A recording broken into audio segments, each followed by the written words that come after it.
play like today's players play. You know, he could hang in the air and shoot. Fantastic player. He was out of Texas, a little town in Texas, and he had gone to Arlington State in Arlington, Texas, 1 year, and then he played a little AAU ball in Denver somewhere. But he had college eligibility left. In fact, we thought he had quite a few years. So Jack Gardner brings him in from the AAU team out of Denver.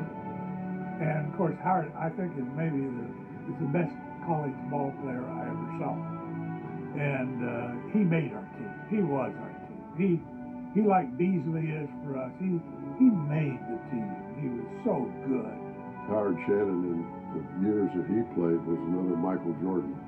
He could take off at the free throw line and dunk the ball, and he was about 6'3", 6'2", or 3", but he could also shoot. And I remember the game against Oklahoma State, because Coach Ivan never liked to check, as I call it, on defense. He wanted to play strictly man-to-man.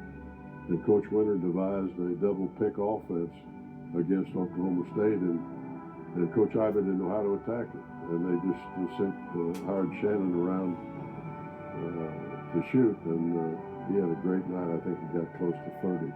He could do everything that a guard needed to do: defend, score, dribble, team leadership, a terrific free throw shooter. He is the go-to man in the clutch for K-State. In that 48 season, it's Harmon in the inside, it's Shannon on the outside. Howard was probably the greatest player I've ever played against. I played against him in half-court season just like I did Ernie, but Howard was a probably 37 or 38-year-old chain smoker who could hardly breathe. But anyway, I played against him twice while I was at K-State in half-court. He was a great jumper, really quick. He had the old run and push shot. And of course, you know, he was the NBA Rookie of the Year with Providence Steamrollers, which was the forerunner to the Boston Celtics. So Howard Shannon, to me, I mean, he's a top 5. In fact, I'm not so sure he's not number 1. I mean, he can play. He could play today with no problem, because he's got the kind of jumping ability and quickness and speed that you see, you know, on the court today. Howard, as a coach, was very quiet. Never really said much. But he was really fundamentally sound, and he evaluated talent extremely well.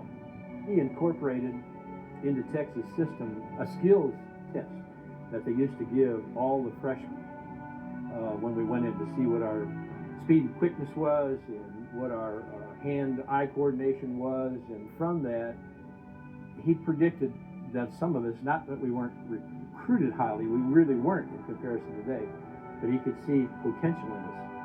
And Tex always said about him that he probably evaluated talent as well as anybody. One of the things that was fascinating about Howard was that he did the scouting reports. And the other team that we were going to be playing, according to Howard, always had someone who could get clear up to here. And so that became kind of a catchword. And Tex would say, Howard's going to give our scouting report now. And everybody would say, Howard, do they have anybody that could get up to here? We used to call him Mumbles, because he'd get on the board and he'd start drawing up the triangles, and then he'd stop he had hesitation in his speech all the time, and he'd be drawing the triangle up there, you know, back and forth and back and forth. And of course, Matusak, he would always sit in the back and say, well, he said, Coach, what's that one line up there for? You know. But he was a good instructor, a good coach for us, particularly as a freshman. He had total responsibility of getting us developed.